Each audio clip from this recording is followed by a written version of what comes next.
Sugatan ng isang 41 anyos na mangingisda matapos umano itong saksakin ng isang 59 anyos na construction worker sa naganap na insidente bandang alas 8:35 ng gabi ng April 30, 2026 sa Sual.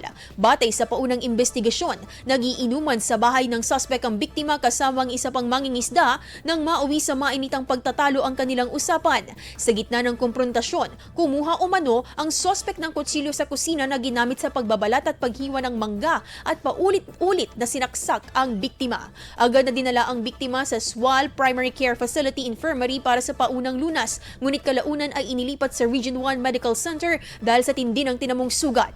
Mabilis namang rumisponde ang mga pulis at nagtungo sa bahay ng suspect kung saan ito naaresto. Kusang loob din nitong isinuko ang ginamit na patalim.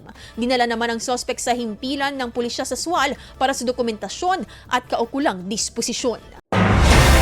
IFM News. IFM News.